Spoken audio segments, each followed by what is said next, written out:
Good morning, everyone.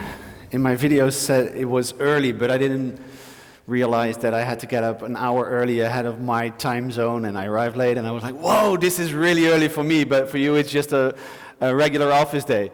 Thank you so much for showing up and having me here on stage. CRM, now is the time to get personal. I have a very personal question to ask you straight away.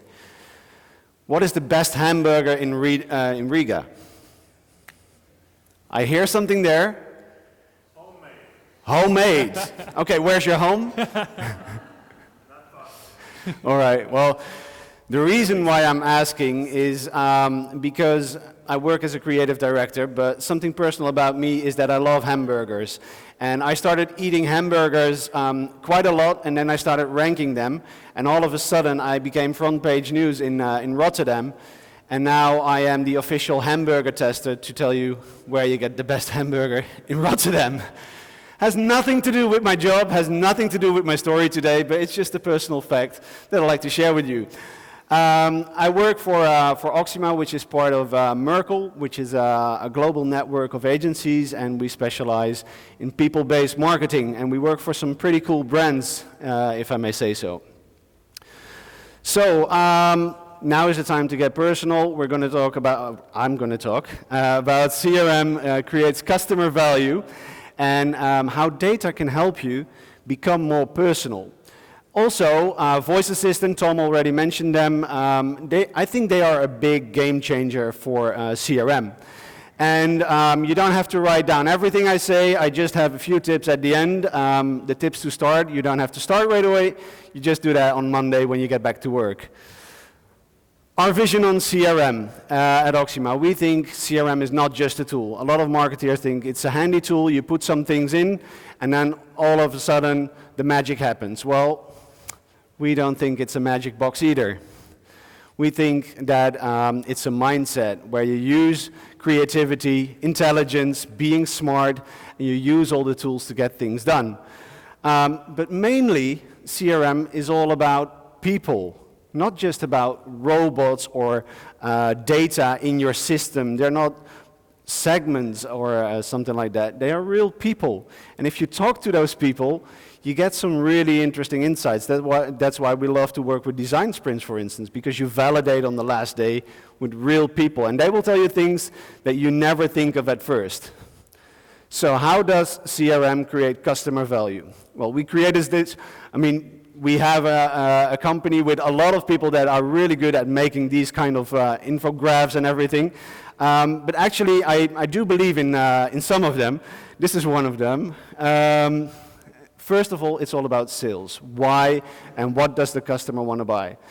Then, once they have the product, how are you going to service them? And how can you keep them loyal? Oh, I see a picture taken. There you go. But what is customer value? Customer value is where business value and customer experience come together. If the customer has a good experience, that will result in better business value. And to optimize that customer value, we have 4 pillars. So you have to pick the right moment, of course. You have to pick the right message. You have to pick the right offer. And also you have to pick the right channel.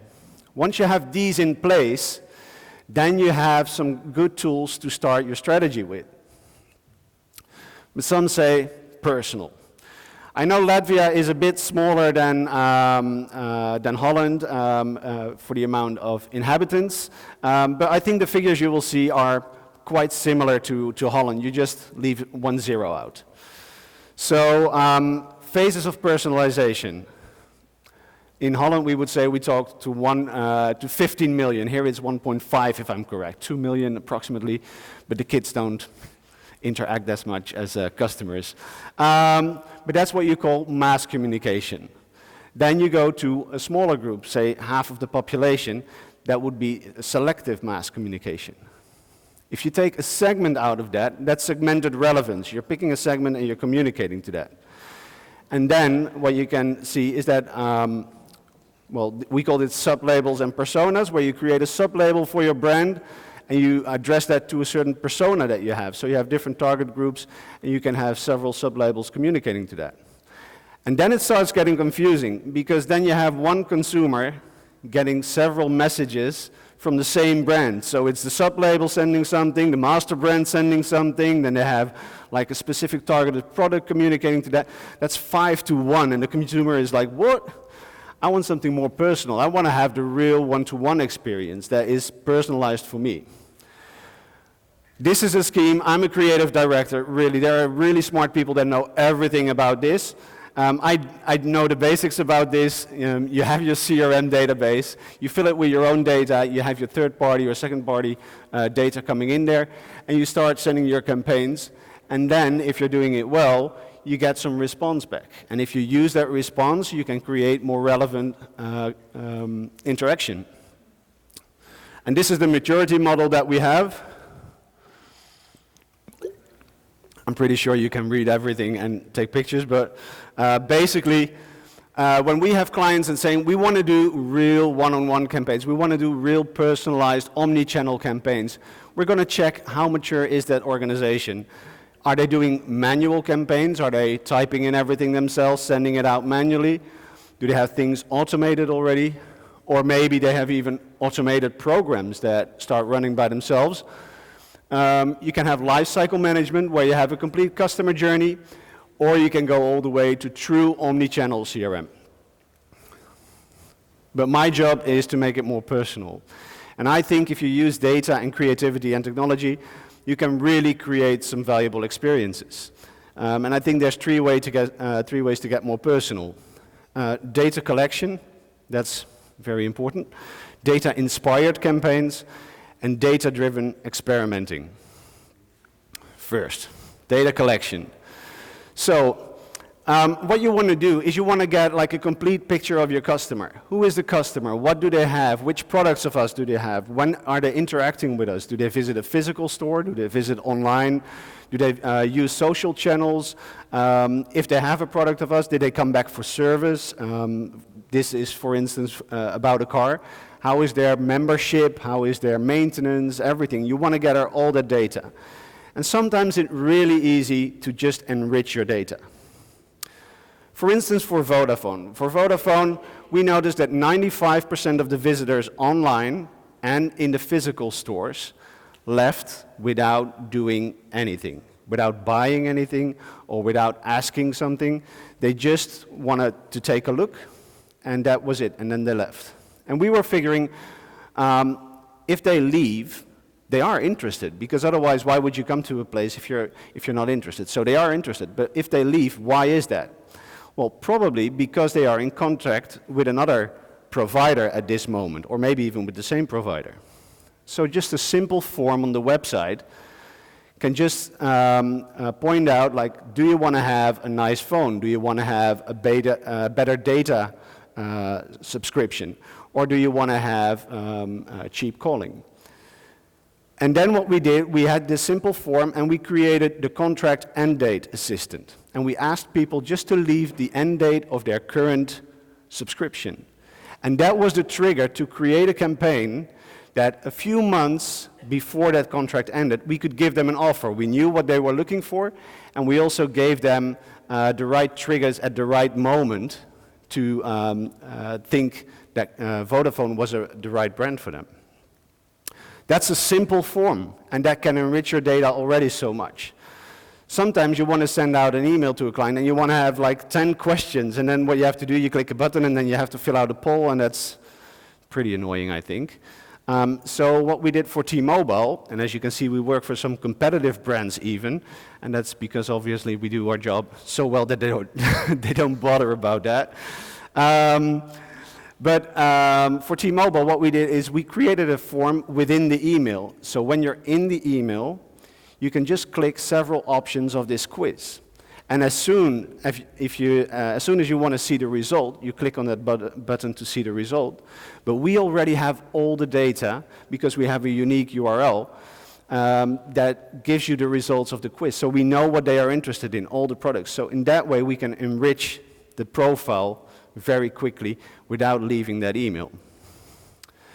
And then we had something for TUI. TUI is a travel organization. Is the brand known here or not? Yeah? Well, you all know TUI, they have a lot of holidays. Mostly they are on discount prices, and they have some expensive ones, but also cheaper holidays. But they have 7 magic brands, as they call them. And these are specialized holidays that are in the upper segment.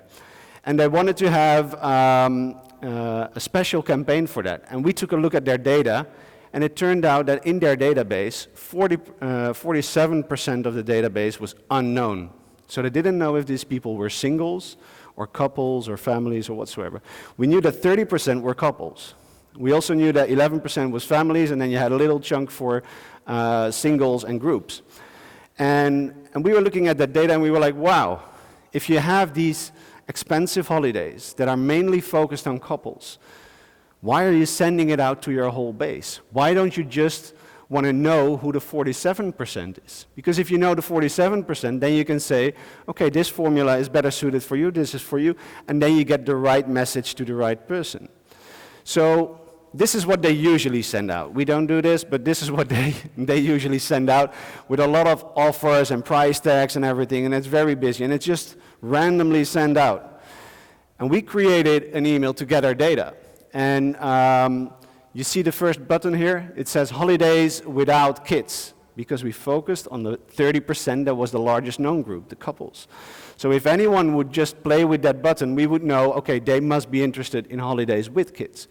And then we had the USPs of the 7 formulas in this more experienced kind of email. And any click in that email would tell us about what kind of USP they would be interested in, which gave us an idea of what the target group could be. So it would enrich, again, the profile. Then BU. I was doing some research, and it's always tricky if you can do certain topics or not, but BU is in the erotic toys industry. And you can imagine if you put a web form on an erotic store and you ask what people really like, they're not going to fill out what they like to do in the bedroom. They don't, because they know you're playing with their data. So what we did is we created a welcoming campaign with a few emails. As soon as people subscribed to the newsletter, they would receive 3 emails about the brand. We would tell a bit of history, and we would share some content. But we did something smart in there. In the second email, there are certain types of profiles, and we wrote content that was specifically targeted on either single adults, adults that like to play with their partner and experiment, or people that are more interested in certain fetishes like BDSM. I know it's early for these kind of topics, but hey, it's work, right? Any click in that second email would give us an idea of what the people would be interested in. So then in the follow-up campaign, you saw the third email with the second block, and that block would change depending on the type of content you liked before. So if you were interested in playing with yourself, you would get different content than if you were interested into S&M, for instance. Also what we did, if people subscribed by buying a product, we would give them information on how to take care of products, instead of sending generic information on how you can order discrete and have anonymous payments with them. So we really try to personalize that just by gathering data. Data-inspired campaigns. Data-inspired is where you use the data to come up with creative ideas. And what we did for BMW is just trigger-based campaigns. So as soon as we see people working, looking at the website, and they are interested in a certain type of car, it's not an impulse product. You don't buy a BMW just like, okay, I want one and I buy one. You have a process. So what we did is, as soon as we saw the behavior, within 2 weeks' time, people looking for the same model over and over again, we would just send them a personal invitation for a test drive. That was something that they wouldn't do on the website, but just sending out that based on their behavior, that already made a big impact. So these are the tactics that you use when you buy a car. You have like all the phases you go through. But that simple email like this really drives people to just click and make an appointment for a test drive. And once they are in the test drive, you have the salesperson doing the talk and everything, and that's because he is the best at selling the cars. You can't do that just on a website. People want to feel the car, and he helps them with that. So you just want to have the traffic to the dealer. Then, of course, I was telling about the right moment and the right place. As soon as you have segmentations in place to define, you want to personalize it, and then you create the optimal results. So what we did for the 3 Series, it was announced a few weeks ago, was the launch of the new model. What we did is that people were interested in this new series. We asked them just to look at the current cars and think about what the next one would be. But then we also create a little trigger. We say, okay, leave your phone number, we'll get you a personal invitation to view an online preview where you can ask all your questions, you can click around everything. And that personal invitation got a massive impact because you had people subscribing for this, leaving their phone numbers, and if they didn't leave their phone number, we just would send an email just a few minutes before the online preview went online. And they felt special, and they wanted to see that. And it's just simple matter of the right message at the right moment to the right people. You're not sending this to the whole BMW base, just the people that are really interested. What we also did was for Volkswagen. They asked us, okay, can you do a campaign for upsell of winter articles, like the things you put on the roof for your skis and everything, and the new winter tires and everything. And we have a segment that we know is interested in driving for the winter holidays to winter destinations. And we looked at that data, and we saw that 95% of the people in that segment were using an iPhone, which gave us the idea to come up with an email campaign to sell the products that was optimized for those iPhone users. It didn't work well in Android, but in iPhone it looked pretty awesome.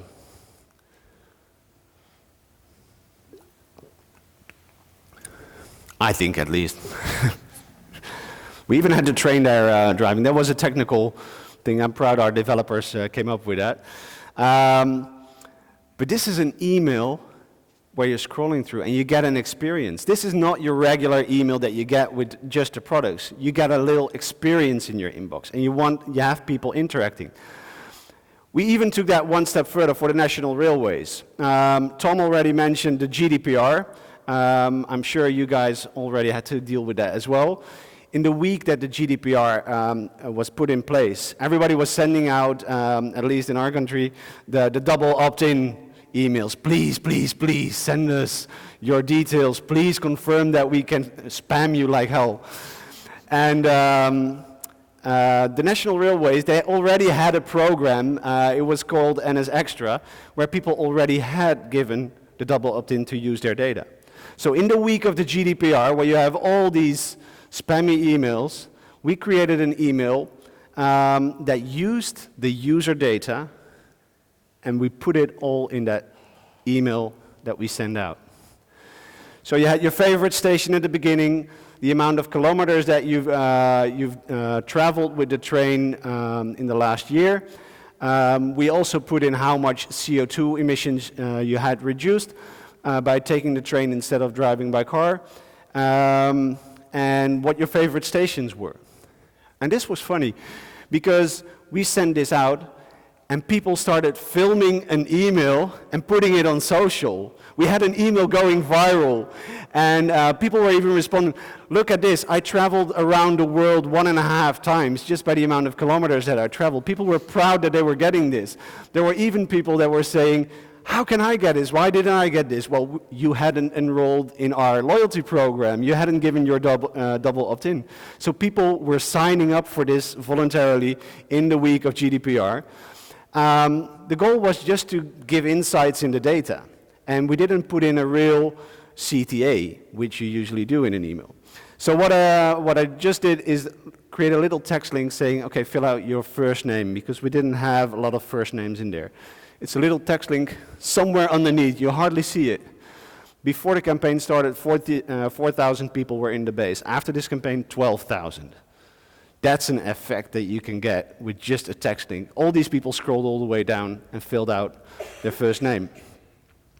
So, if you want to use data, technology, and creativity, you have to start experimenting, not just thinking about hypotheses, but also create them and start working on that. We did that for Marlies Dekkers. Do you know Marlies Dekkers here? It's a brand for lingerie. It's a luxury brand, comparable to Victoria's Secret, but with one female designer in, well, her name is the brand actually.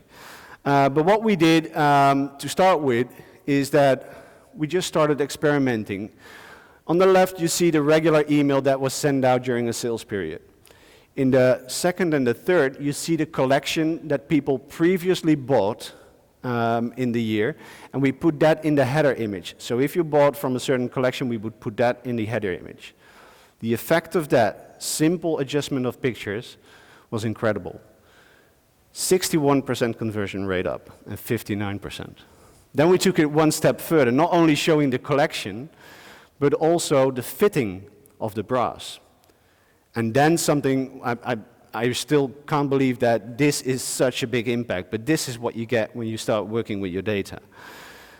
It was 56, 113, 812% up in sales. I mean, that's just insane. So that got us in the mode of experimenting. So we said, what if we create a welcoming campaign to tell about the brand and not just about the products? Because it's a retailer. I mean, you talk about products all the time. And we started telling the story about female feminism. That's the vision of the designer. How she comes to create her collections. Why she only does a few collections a year. That story we told in a few emails. And they are quite unusual for emails because, as you see, there's a lot of text in there. And the CTAs are not really obvious, and there's no products in there. We're not selling anything. So if you look at this campaign, was it successful? On sales, of course not, because we didn't put in any triggers to buy something. But we started looking at what the effect was if you have a test group that just received the regular sales mails and the people that got these 3 emails first before we start sending them the sales mails. And the impact over a year time was incredible. The average order value went up with 22%, the conversion rate with 50%, and the frequency of buying with 94%. 3 simple emails with no effect if you only look at CTR and CTO. But if you look at the long-term effect, the customer value over a year, this is big impact. So that got us with another interesting one, again the erotic toy one. We were creating the welcome campaign, and we had the black and white version and the colored version.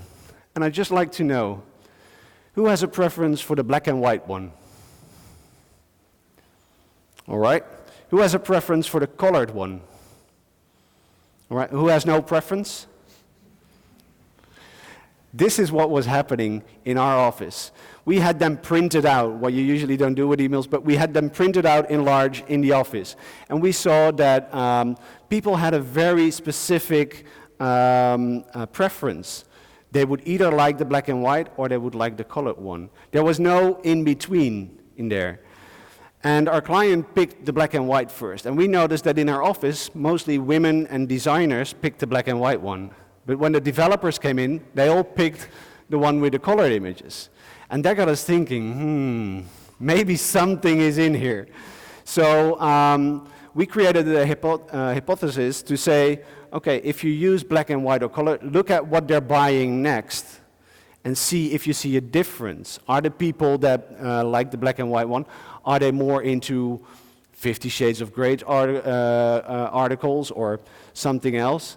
And now we're testing to see if we see a difference just by changing the color of the images.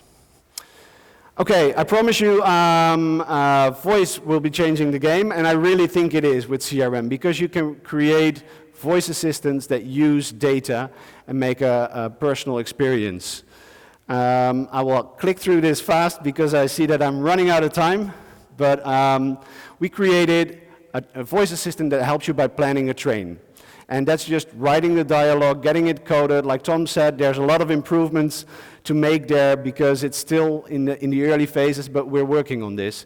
And this is planning a train ride. Thank you all. Welcome to Train Brain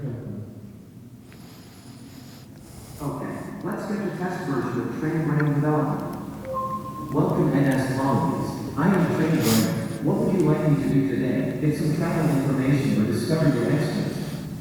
I'd like to plan a ride to Amsterdam. What time would you like to arrive in Amsterdam? 4 p.m. Well, I guess you know where this is going to. You get which train is going where. But take it one step further. If you connect that to your account, you can sell your products there. Hey Google, please upgrade my truck class.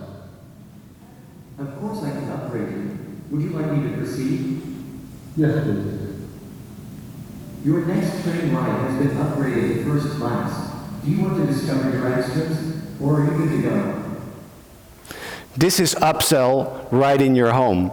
And these assistants are in your home. It's a personal environment. They expect personal experiences. So we used the data from the email that you saw before, and we created this. I'd like to discover my extras. That's okay. I have entertainment discount coupons or insights. What do you want? Can you share some insights? This month you were on the train for 832 minutes. That's over 13 hours. Oh, and by the way, your favorite station is Rotterdam. Do you want some more extras or are you good to go? I'd like to know more about the coupons, please. Did you receive a magic password? Yes. Okay, very nice. Tell me your magic password. Summerhouse. You have traveled over 500 kilometers this month. That's why you will get a 500 milliliter drink with 50% discount. I sent you an email with a personal coupon. Do you want some more extras or are you good to go? Well, we're good to go. But this is what you can do. You can use your data to create personalized experiences, and that's what we're up to. So, the takeout, check the data that you have, be smart in gathering new data, let missing data inspire you, create valuable customer experiences for real people, be creative and get personal, but most of all, just start experimenting. Thank you.